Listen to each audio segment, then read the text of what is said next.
Hi, everyone. This is Divided Films, a podcast where we talk about movies that audiences and critics do not agree on. My name is JJ. With me is my co-host Keith. Hello. And today our special guest is our good friend Sebastian, who is a writer. How are you doing, Sebastian? Doing good. How are you? Good, Thank you man. for being here. Yes. It's my pleasure. Thank you. So today we are talking about the Blair Witch Project. That we are. The 1999 horror film directed by Daniel Merrick and Eduardo Sanchez. They don't say a lot of Spanish names, so please bear with me. This movie, I remember making a lot of waves when it came out, even though we were much younger. We were like kids, basically. When This movie came out 20 years ago now. 20 years ago. This movie felt like had a kind of a weird aura around it, kind of folklore around it. You hear stories about, did you see the Blair Witch Project or something? It felt real. It felt like the actors on their IMDb's were deceased. Oh, they really kind of, the marketing for this movie was A+. Yeah, we can totally, that'd be one of the things we get into. This is a movie where, they totally, mess with audiences. And, people weren't sure if this is real or not, which is, so crazy. This movie falls into the category of a positive Rotten Tomatoes score with critics and a negative score with audiences. Does that surprise you that it's critics who like this and not necessarily audiences? It kind of surprised me that audiences weren't into it. I thought it would be the opposite, to be frank. Considering the proliferation of found footage film and the popularity of Paranormal Activity, which is a huge moneymaker for Blumhouse. People love Paranormal Activity. I wonder, is that over time the cinema score among viewers has gotten that low? What was? I wonder, have you found out the reaction at the time? Is there any kind of Yeah, it's tough. Going by Rotten Tomatoes scores is interesting with older movies because some of these the website I believe was founded in '98, so anything before that obviously is a retroactive sort of True. take on it. '99 though, I think you can definitely find audience reviews comments that are very recent. So I think I feel like this is something that's still kind of a prevailing sort of meter as to what audiences and critics still feel about this movie. I feel like to me actually it kind of makes sense. I remember this movie was very pervasive in pop culture, and it was very fashionable to kind of bash this movie and make fun of it. Nothing happens in this movie, how shaky the camera is, parodying different scenes of with the camera in Heather's face. The one scene was a very scary movie itself. Scary movie made fun of that. I bet if you opened up a lot of time capsules from 1999, you would find this movie in it. Oh, yeah. This movie's a time capsule. It represents, the late 90s. Well, not only when it started, but just this is 1999 in a nutshell. Yeah, well, I think my one thing about this movie is, I've always known about it. I've never watched it. The first time I watched it was this week. Yeah, same. And so I had this kind of hype, and I wasn't sure how well it would have aged. I was pleasantly surprised. I think it holds up. I think it absolutely holds up, and I'm kind of surprised that people didn't dig it. I guess at the time it was kind of something totally different. Yeah, I think this is not necessarily the first found footage film, but this is definitely, I think, the first popular one, or at least it really got the sort of genre or subgenre rolling. And this also, 1999 came at a time where, the internet is still in its, first phase, and you can, have a lot of, you can't really find the answers as to, what really was going on with this. You're given, a website where, if I'm not mistaken, the website was the lore, the legend of the Blair Witch, and, in 1994, these people went missing. It's in that 1999 style website where something follows your mouse. Yeah, it's cheesy graphics. I think too the very premise of this movie will keep it kind of timeless because the conceit of this movie is that this is found footage from these film students that was made in 1994. So if you keep, even though this was released in 1999, it says this is they went out in 94 and disappeared. So, the very idea, you can say this was footage found, if you were to release this movie now, you can say, this footage found 25 years ago or, however long when you want to release it. So I think but the very premise of this movie will keeps it kind of timeless. Yeah, I can understand, because looking back, no one's commenting like every day on the Blair Witch audience. Like I was seeing it go back a few years. Mm-hmm. I really do enjoy this movie. I could see this isn't a sleepover. Like if I brought this to a sleepover, people would be very disappointed. Like this isn't like it's not a slasher. It's not a slasher. It's when we get into it, it's basically people losing their minds. It's a psychological thriller. Absolutely, definitely has the psychological element. Also, a little bit of it's kind of funny in the beginning. Their banter together, they're convincing. It's good acting. I feel like I know people like the actors stayed in character for all 8 days. Well, they're basically playing fictionalized versions of themselves. The characters' names are the same names as the actors, which gives it a really good sense of realism. And I feel like that's a word that'll be pretty prevailing when you talk about this. But realism. The filmmakers were like, they only communicated through walkie-talkies, like, you just go here. They actually went into the woods and got lost and pretended to, like, they methoded it as best they could. And, and I think that added to the best part of the movie. To be fair, if I'm in the actor's shoes and, like, I'm spending several nights in the woods and, like, the production crew is creating scary sounds out in the distance, I'm going to be kind of spooked. Like, I might be actually kind of scared. The context is important. Either way, it's going to be creepy. If you think about even, like, ghost hunting shows, like, you could say all those shows are bullshit, which they more than likely are. Yeah. Zach Baggins is a national treasure. I love Zach Baggins. I thought it was real. He's my favorite tool. He's my favorite. But yeah, so like even if you think it's bullshit, I mean, it's if you're in an abandoned building in the dark, in the pitch black, you're gonna get freaked out. That house at the end is like terrifying. Just real quick, so here is the critics' consensus on Rotten Tomatoes. Full of creepy campfire scares, Mock Doc, The Blair Witch Project, keeps audiences in the dark about its titular villain, thus proving that imagination can be as scary as anything on screen. Oh, yeah. Now, with all these sort of critics' consensus we've done with like these other movies we talked about, I'll usually like define like a keyword. And my favorite word from this consensus is campfire. This seems like the kind of story you might tell around like a campfire, like a spooky like campfire story, you know, like the story about the film students who went looking for the witch and they got lost and no one saw them again. You know, this definitely has, I think, some like classic sort of like scares that you don't really, you know, if you were to manifest a movie out of a campfire story, this is what you get.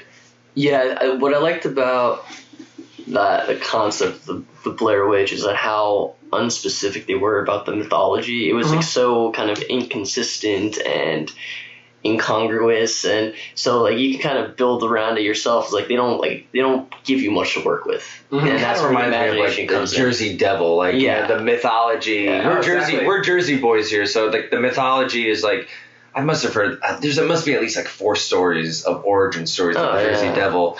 And yeah, you're getting people that go like, oh yeah, like you know, people have heard one thing, they've heard another thing. I wonder, like, I don't know what that was, if they were just asking random people if they know what the Blair Witch was and these people were making it up as they went, or if they were actually like given some kind of like prompt. I actually have a sample fact for you. Oh yeah? The actors were requested to interview the townspeople, who often, unbeknownst to the actors, were planted by the directors. As a result, the expressions on the actors' faces were unrehearsed.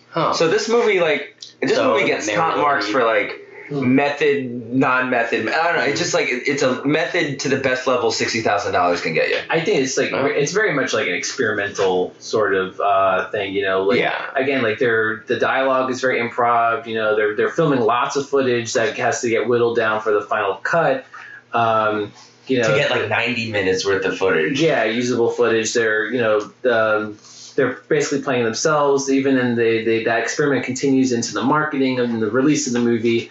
So I think it's something I really admire what they did. It definitely seemed like a concept that they followed through all the way. But you know, as we go into this, we have to just remember, keep in mind that, you know, at least this seemed like a premise that critics were a little more on board with than audiences. I think, you know, you just sort of talk about the premise. And it's a very simple premise. It's a very simple story. I would say the premise is something like, you know, 3 film students in the style of found footage. 3 film students go into the woods to make a documentary about an urban legend called the Blair Witch. and are simply never seen again. And you're seeing like the footage that they had captured in before they disappeared forever. And that is like a very kind of like loose sort of premise, and throughout the movie that's basically all you're getting, really. Yeah, well, I think it must have been refreshing in a way.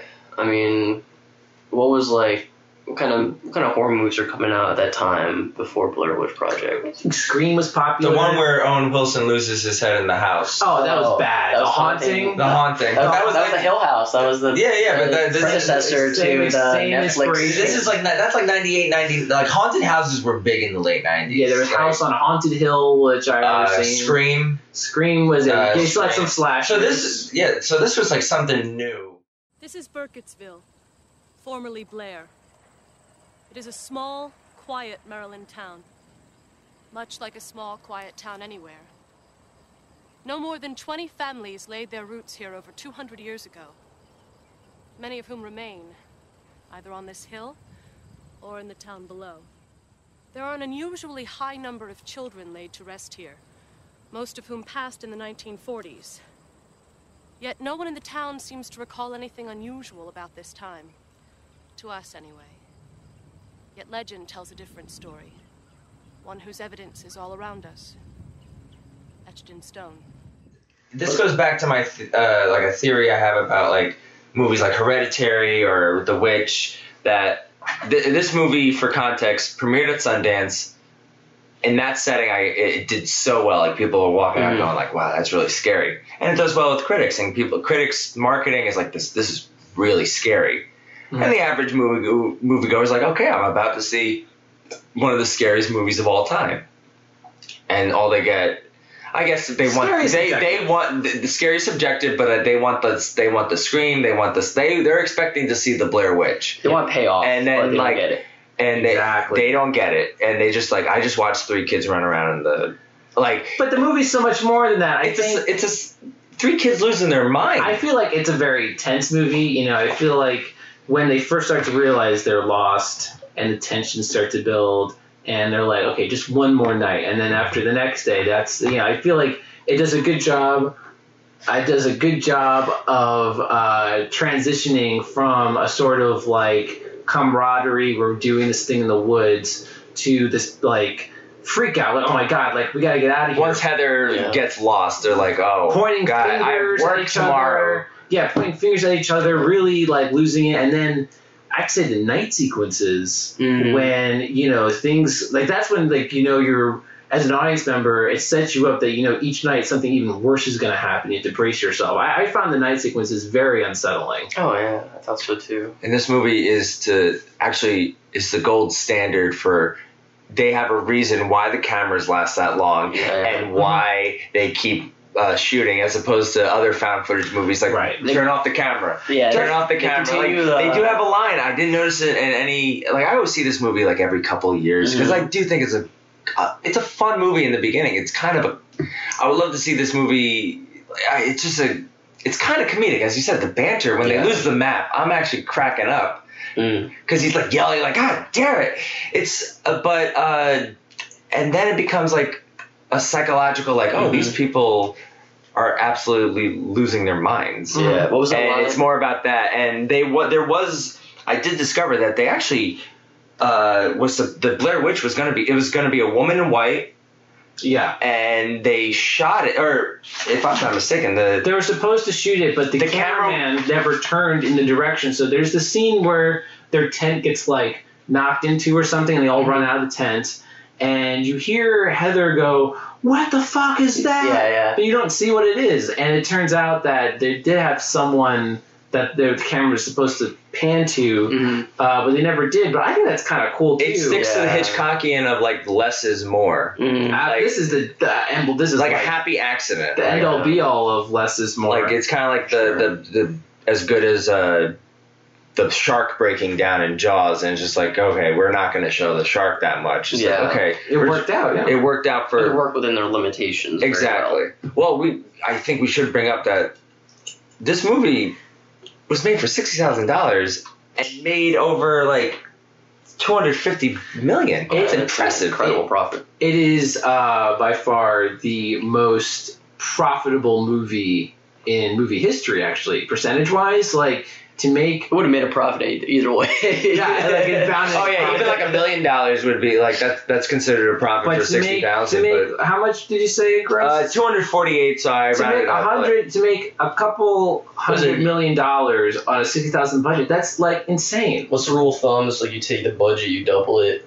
triple it, marketing, right? Or triple double the budget, triple for marketing. Yeah. Also, like if you make a movie for $5 million, I consider 15 million and more is a success. Yeah. So this movie, I mean, it made a shitty. They really capitalized it right away with like the Book of Shadows. Oh, the original sequel, which will never be on this, but it's awful. It tries to be meta. Was it the recent one? No, well, the recent one, that one doesn't make sense. Because it's like my sister incorporates technology. Well, they're using GoPros. They're using GoPros and drones.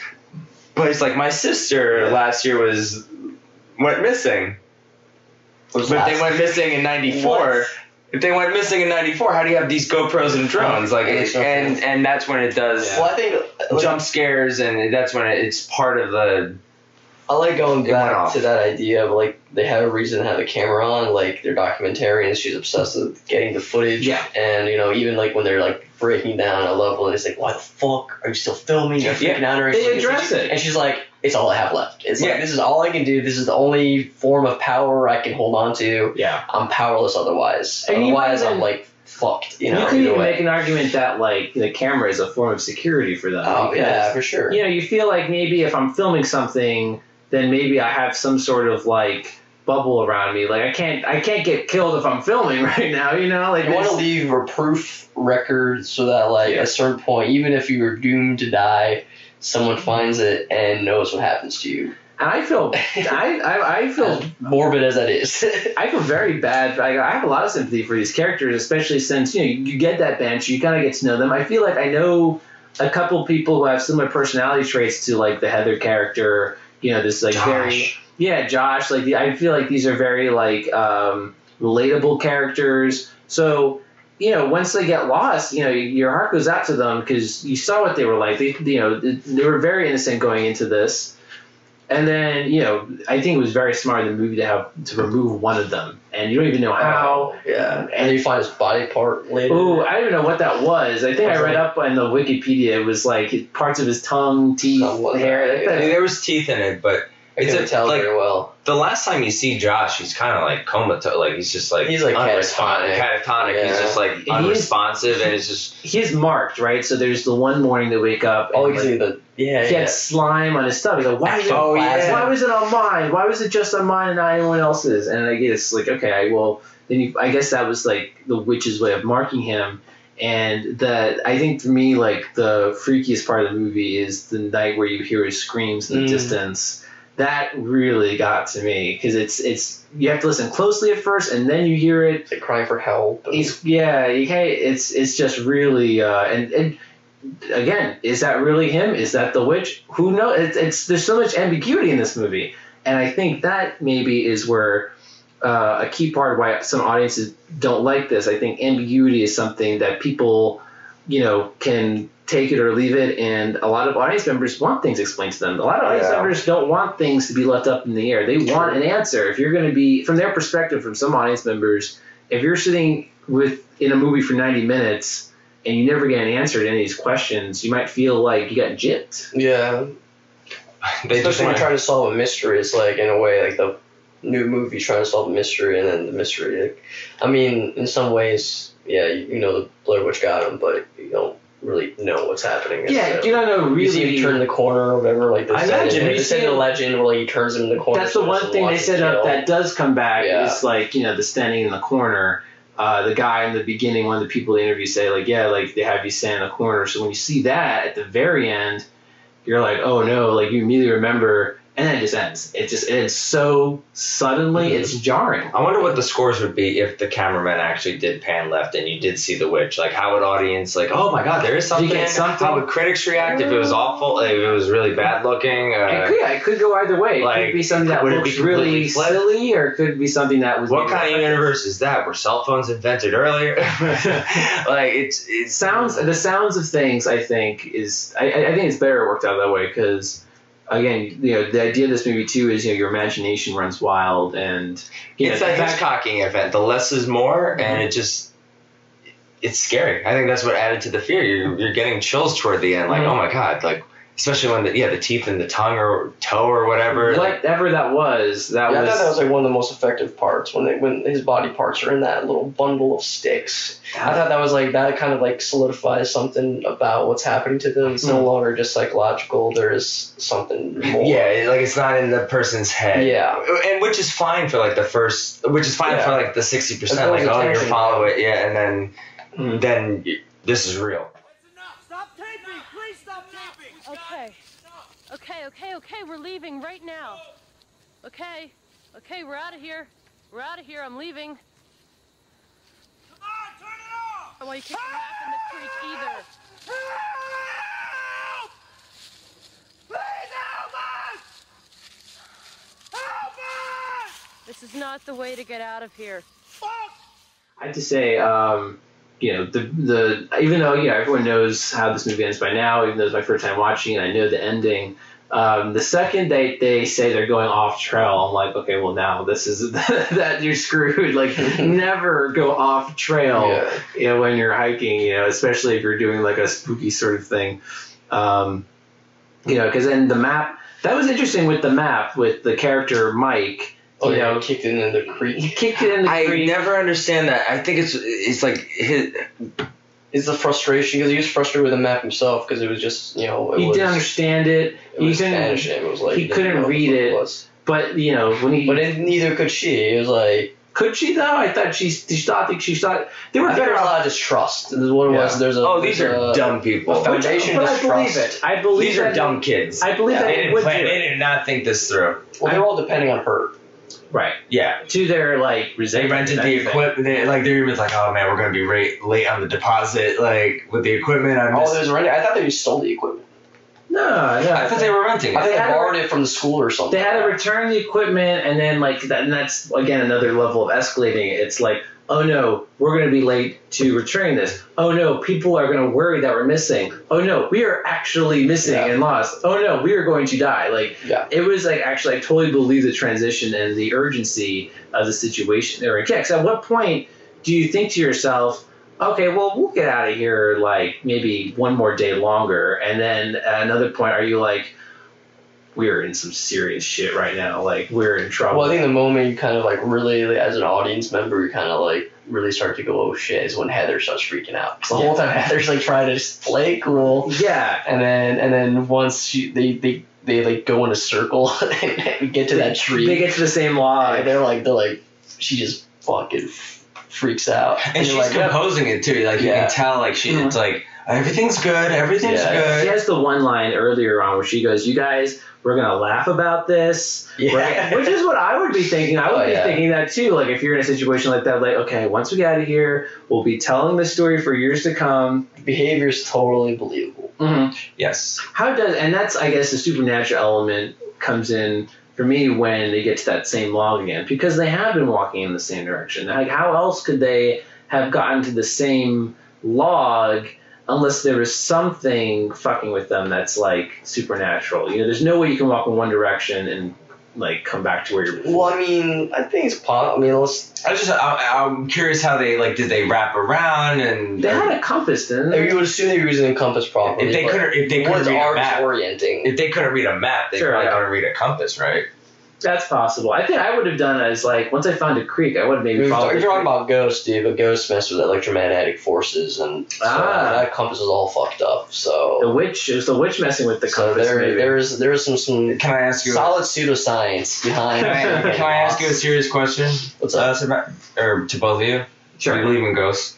I am a rational skeptic in the sense that I'm skeptical of ghosts, but I don't rule that shit out. Like, if you put a Ouija board in front of me, I'll tell you to go the fuck out of here. Yeah. No, I agree. I think I'm on the... Well, I don't know. You say that as I put the Ouija board out. Well, I'm leaving. I don't mess with the dark forces. All right. All right, Marion Williamson. I don't care. All right, Marion Williamson. I don't care. And yes, you can date this. It's like a skeleton key, man. You ever watch Skeleton Key? You know, voodoo doesn't work unless you believe in it. Wait, who? So you're basically saying you others. talk a big game, but you're a big wimp at the end of the day. I'm not talking big. I'm openly a wimp. I don't. All right, fair enough. My imagination is I would messed love to- up. If I would I'm alone in a building that's dark, I'm gonna hear everything. Yeah, totally. I'm totally like on the same board as you. Yeah. Like, I know rationally that like there can't be such thing as ghosts or witches or anything like that. But you know, there's always that instinctual part of you that fear that, you know, will never totally rule it out. So, you know, watching the Blair Witch or something, like, you know, you go hiking in the woods and you camp for the night, you are going to still have that fear, like, beyond just, like, bears or something, that, like, maybe there is something spooky out there. You stay in a house. You go to a decrepit house. Again, that house at the end of the movie. They got lucky finding that. Like. I would be, like, I would not go in that house. And, you know, it is a terrifying house. Even as a production crew working on this movie, I'd be like, no one leave me alone. Handprints on it and stuff like that. That was so The smart. production assistant must have had so much fun on this. Like, okay, now go and shake the tent. Shake the tent. It's the fear of the unknown. Mm-hmm. I like to. They have so the one camera was in color and the other camera, like I guess the more the one they planned to use the documentary was in black and white. I like the intercutting of the personal footage with the documentary footage, because you were using 16mm for the documentary footage, and then the camcorder on VHS for just the kind of behind the scenes stuff. Right. And I like that intercutting, and you know, that was fun.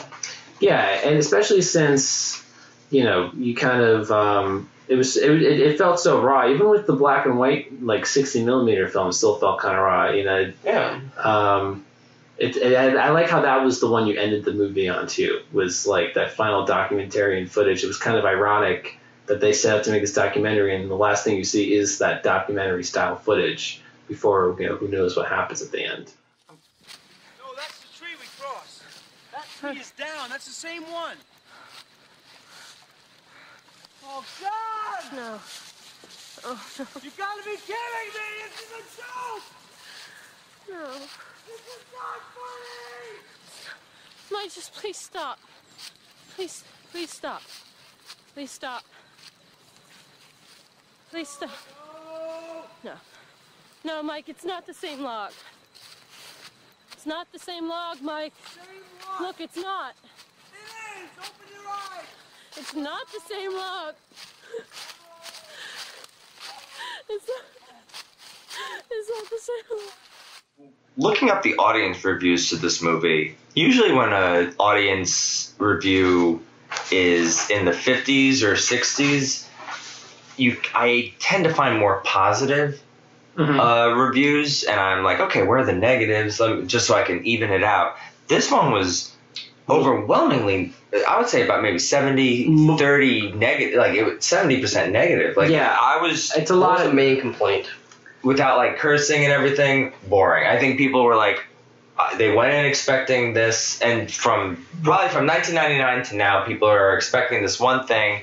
I want my money back. Scary thing about this excrement is how much money was wasted on it. It sucked. I feel like Trump's writing most of these tweets. It's okay, but the acting is just terrible. I mean, dreadful. The only time I've ever left the theater completely angry was that I wasted 90 minutes of my life. Complete rubbish. Oh, that is a thing I saw in a lot of these reviews too, was time. A lot of people, I saw the phrase waste of time. And again, it's like if they don't get like a definitive payoff for this movie, they think it's a waste of time, which is like, you know, I think a kind of a narrow way of looking at movies. You know, you don't have to get like a 100% explanation of like a mythology to get, you know, is that the only thing that you want out of this movie? That's how you view entertainment, and most people aren't so analytical about film going. I don't expect everyone to be into this movie, but I wasn't expecting like the not overwhelmingly, but a majority of it being that negative. Like, also, wow, you guys are picking on this movie. Also, I think not a lot of people are into the found footage style. Especially it does get pretty shaky towards the end when you're in the house. I don't think that a lot of people are on board with that. I think there are reports of people getting sick. But Paranormal Activity. But that's like a lot of Paranormal Activity. Correct me if I'm wrong. Well, it's all nanny cams. Exactly. So that's more stabilized. But you get a movie like I know people complain about Cloverfield. Exactly, because that's camcorder. Yeah, but Blair Witch. Okay, I know Blair Witch wasn't the first found footage, so don't put in the comments. But like, what was prior to that? Cannibal Holocaust, which is not a movie. I don't think I would.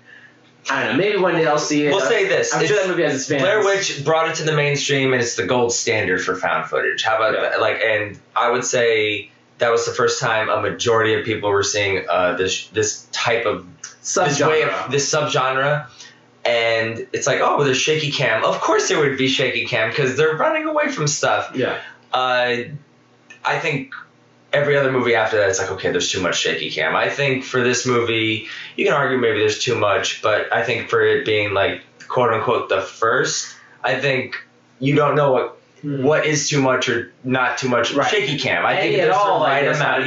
Too much. You think that's why people hate home movies? Because the production value is just terrible. Well, my dad would chase me with my mom with the shaky cam back in the day for vacation. A lot of home movies too much involve shaky cam. Kids, and no one likes kids unless they're their own kids. So that probably will do it.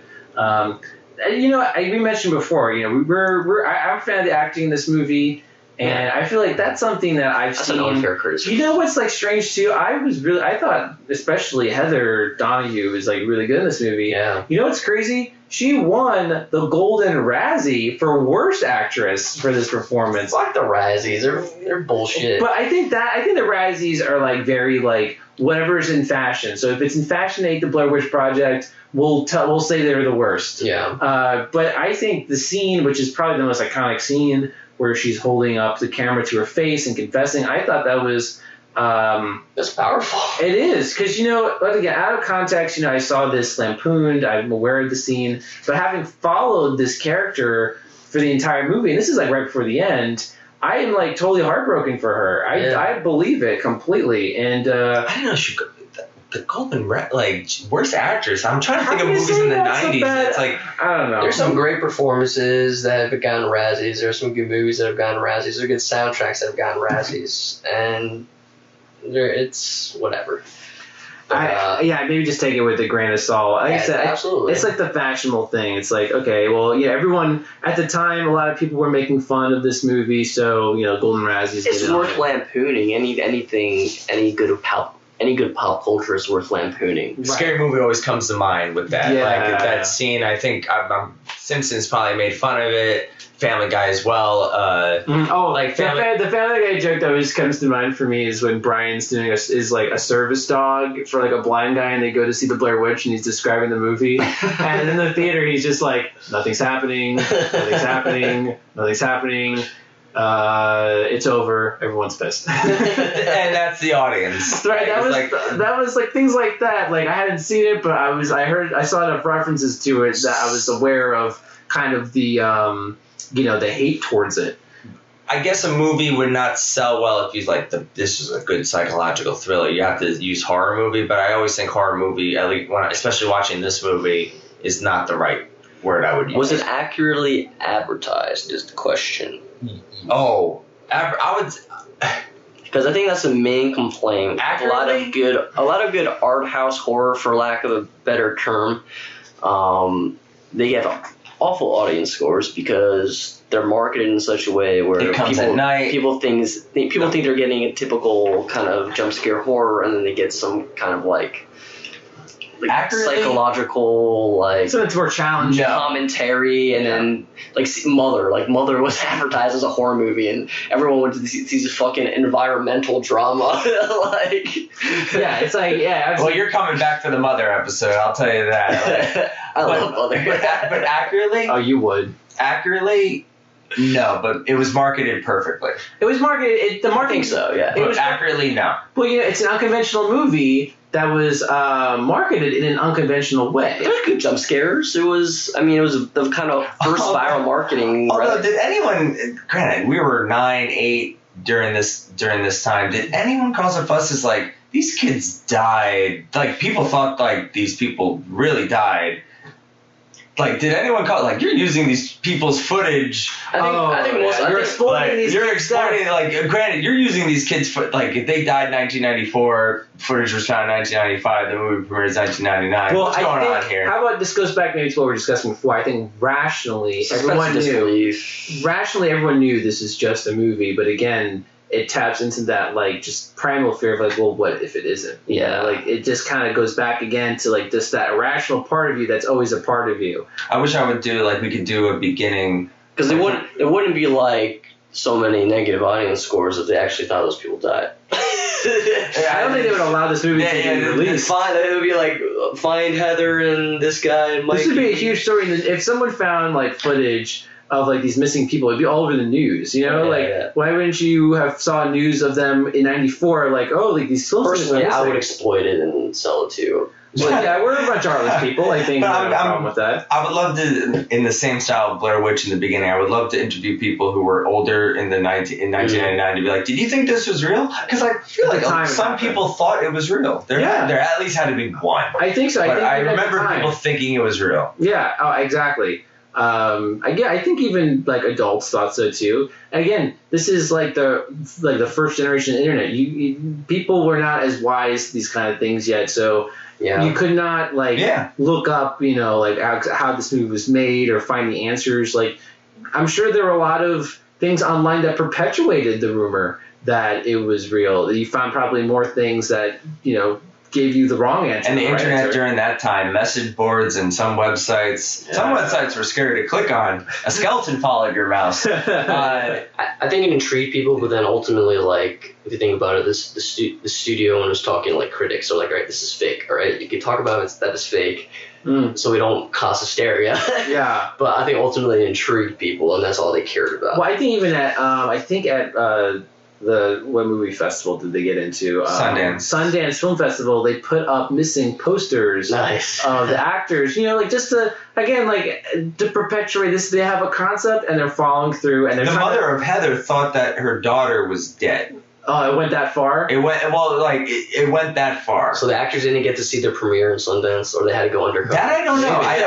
They're all wearing mustaches, they're all wearing they relinquished the rights to their identity. So they changed their identities. Oh, that'd be You're no longer Heather. You're no longer you don't really see them. You gotta start a new life. Yeah. Yeah, I don't know if $60,000. You did it. Yeah, you don't really see, I think, these actors. Well, the actors probably made like $200, right?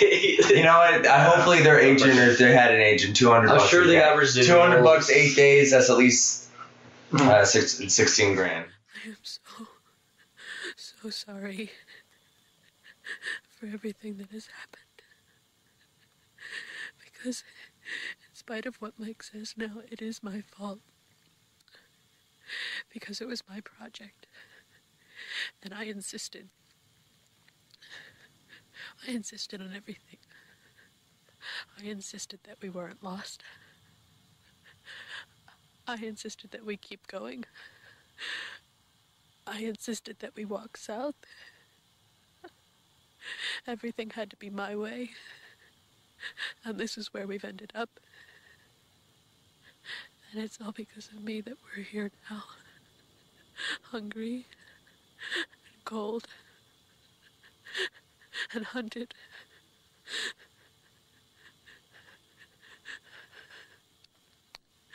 I love you, Mom. And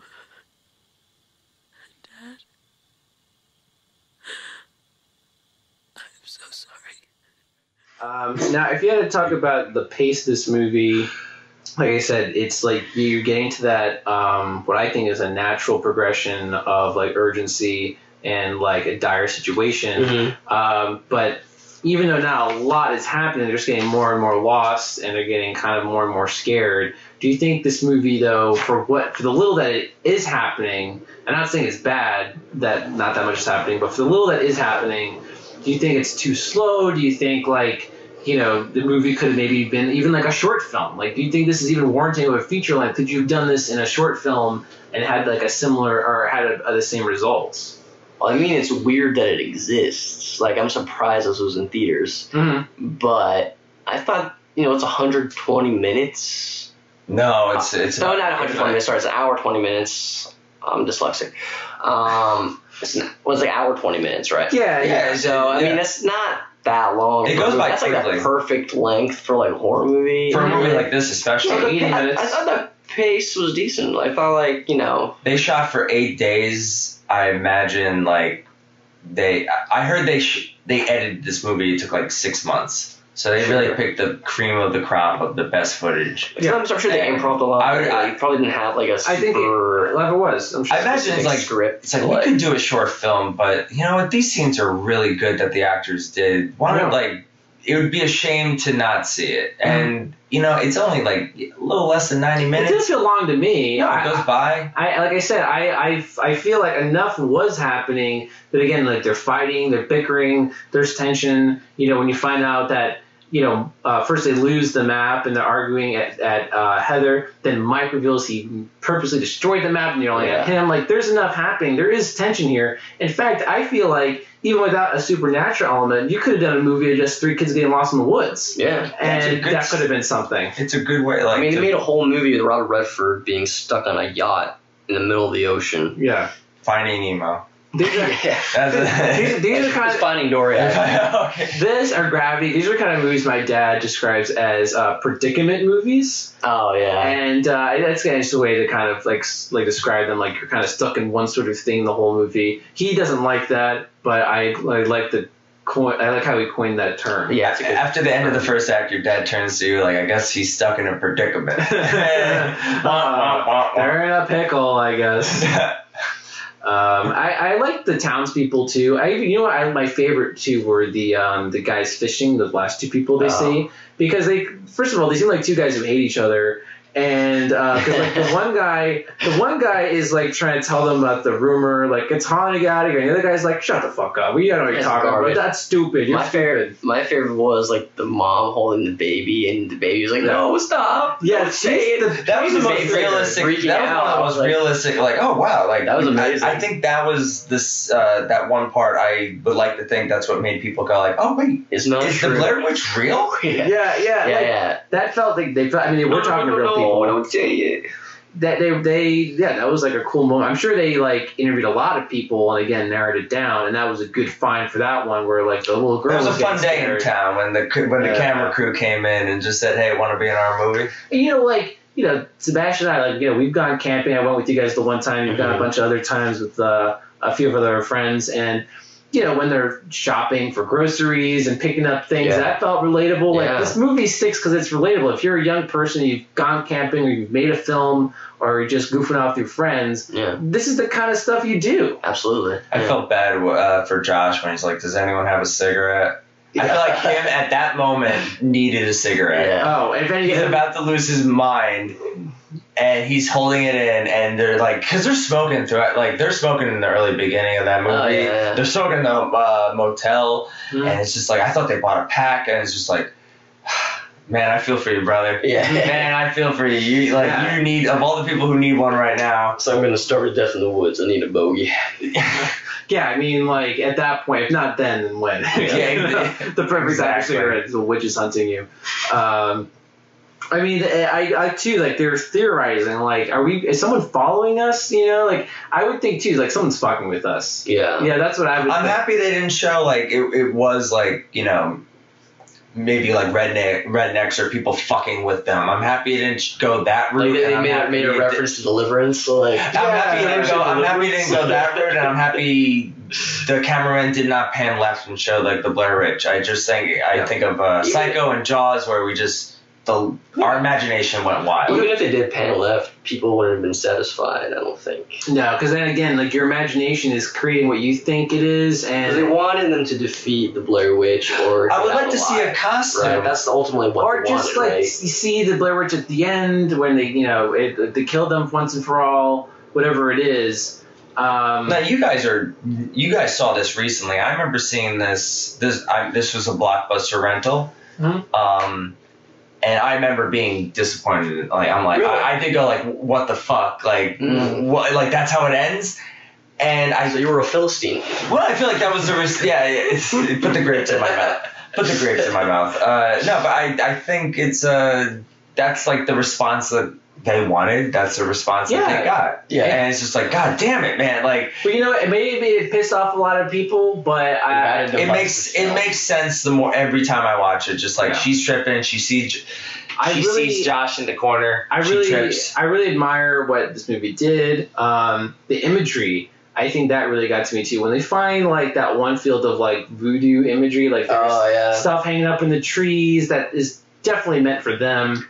That really like. Or even the stacked rocks. Yeah, the stacked rocks in front of the town. It's like, what is going on here? You know. I am thinking about like 11-year-old, 12-year-old me going like, this isn't the movie you bring to a sleepover because this is a movie you watch by yourself where you're gonna get more out of it. Because if you bring it to a sleepover, people are gonna be like boring. Yeah. And I feel like that's unfortunately how 56% of audiences. Is it like now? Is it like more boring than like Halloween or something? I mean, that's a slasher movie, but that's like You get to see the killing. he's a slow moving like turtle with a fucking kitchen knife, and people can't get away from him. Like, I unfortunately think a lot of modern day audiences would maybe in the here and now we would probably with the new Halloween they might see something different. But if they go back and watch like the 1970s movie, they'd be like, oh,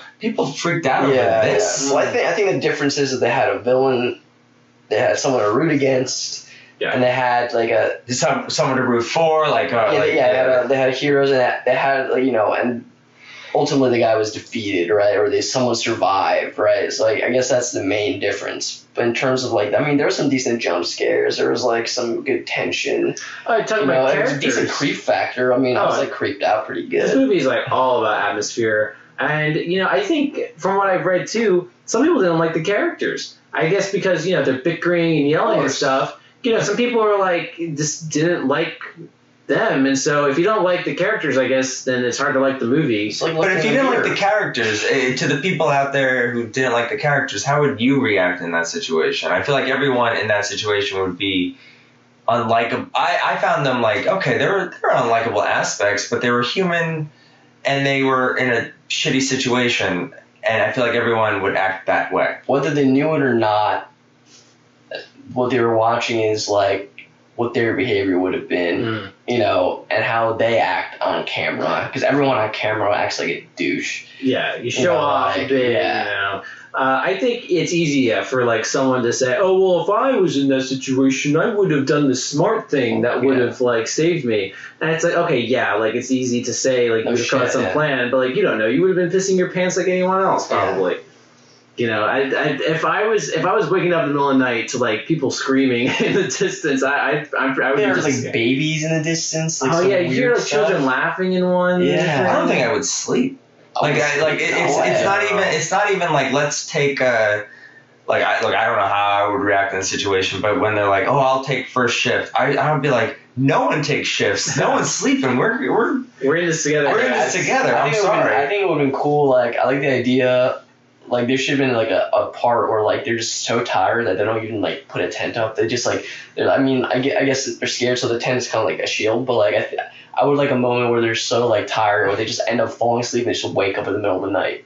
That would be cool. Yeah. If they just fell asleep around daytime and then just woke up and it's pitch black. Oh my gosh! We just woke up. We don't know where we are. That's true. You probably would eventually just give in, and then you're screwed. The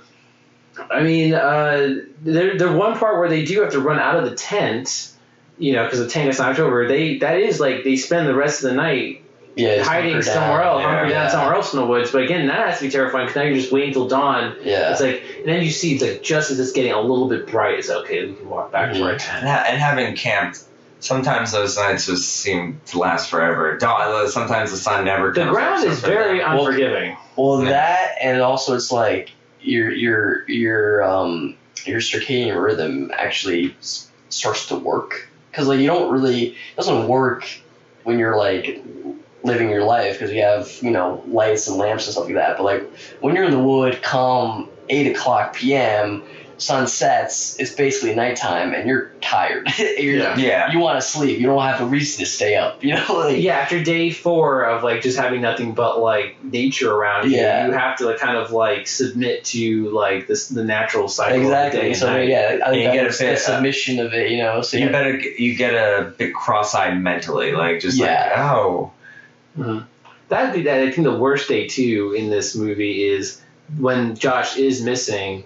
And like there's nothing they can do, and that's like I think the shortest day. Oh yeah. I think like it's just like it's morning. They're like Josh. They want to wait, and then they just go. They just leave. Then it's like they have no choice, and then it's nighttime again. They hear him screaming. Like that's like the shortest day, and I find that like that's probably the worst day psychologically because it's like, well, we just lost someone now. Yeah. Like what do you do then? There's nothing you can do. That like it's like Josh. And I think it was he must be by the river. No, he would have heard. Like imagine that like. You're already at like your loose ends, and all of a sudden, your friend goes missing. I'm shocked at like how it's at a 56. I can understand people thinking it's boring, but this movie has stood the test of time as like a genre. Founding or like the gold standard of the found footage genre. I think its divisiveness has worked in its favor. Mm-hmm. I mean, if everyone liked it, it would be less interesting. I mean. I think other found footage films. I mean, a lot of people really. I think like Cloverfield, for example, is a fairly well liked movie. I don't know if people really go back to that one as much anymore. Yeah. People like remember it somewhat. Blair Witch, I think, it's not like the most relevant film anymore, but it's definitely like landmark. I would say. Yeah. Everyone's heard of it, and it made a really big wave and. Influential for sure. Yeah, absolutely influential. Where is he? Where are you? Come on, Josh. I hear him downstairs. Come on, I hear him downstairs. Come on,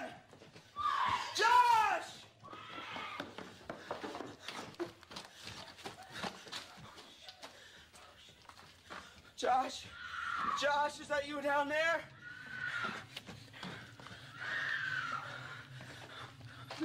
Josh.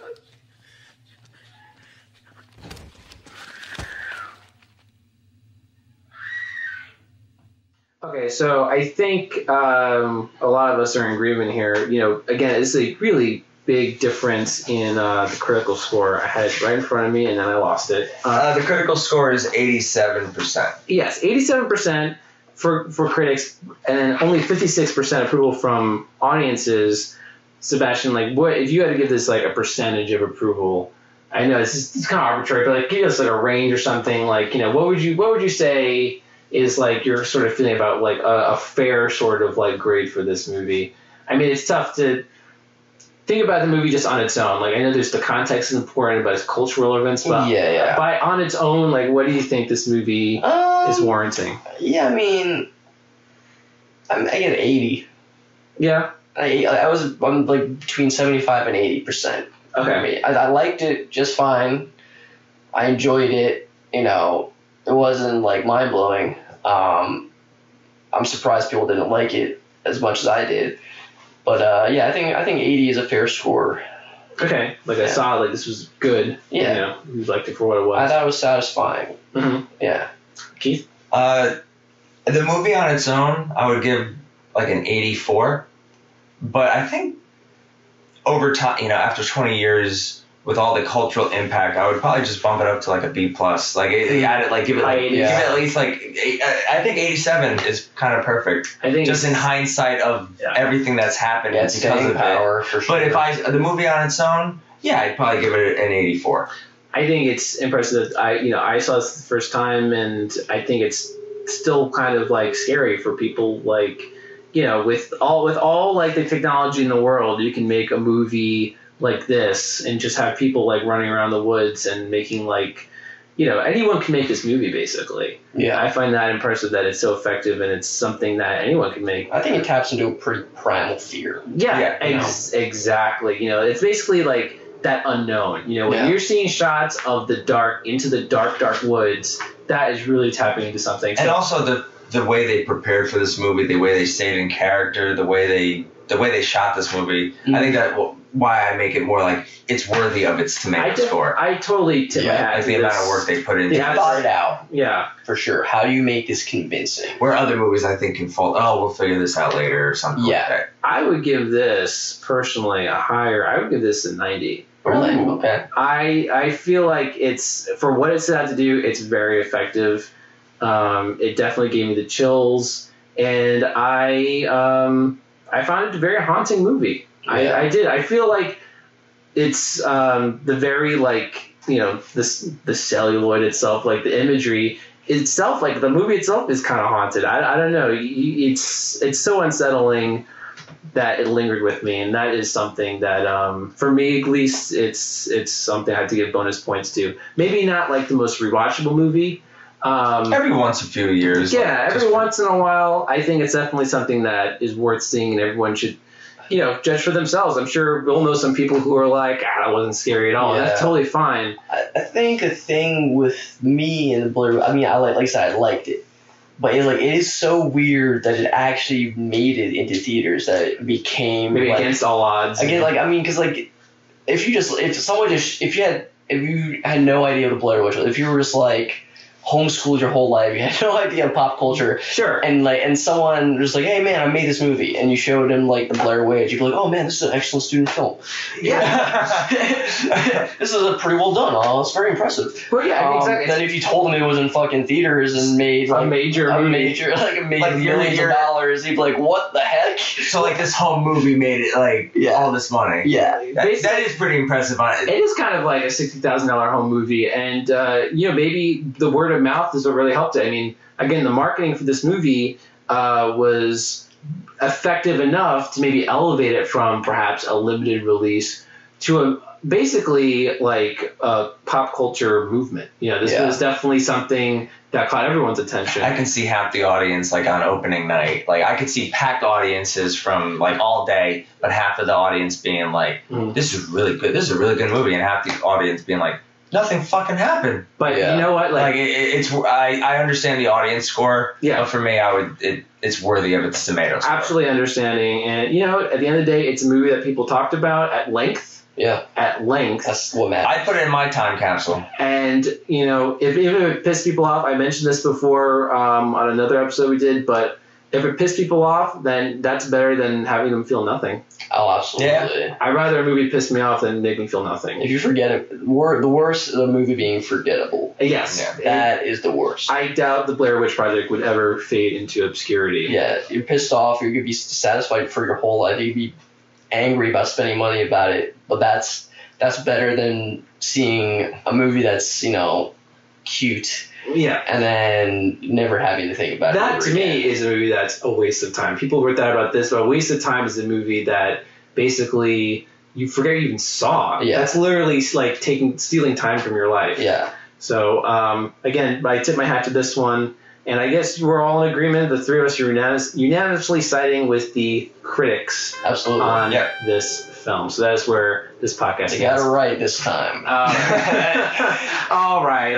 Let's see if we'll next time. You're going to come back when we do Mother. You got to come back. We'll see about that. The critics got that one right too, or did they hate it as well? Nah, I'm not. Or was that? I'm not a big fan of it. Or did both the audience and the critics agree with each other and despise? I think it has an F on Cinema Score, but we'll talk about that on when you come back, Sebastian. We'd love to have you. Well, maybe we'll bring you back. I don't know. If you're a good kid. All of you. All right. Well, thank you for joining us. Thanks anyway, Sebastian, for joining us, and please join us again for another Divided Film. Thanks.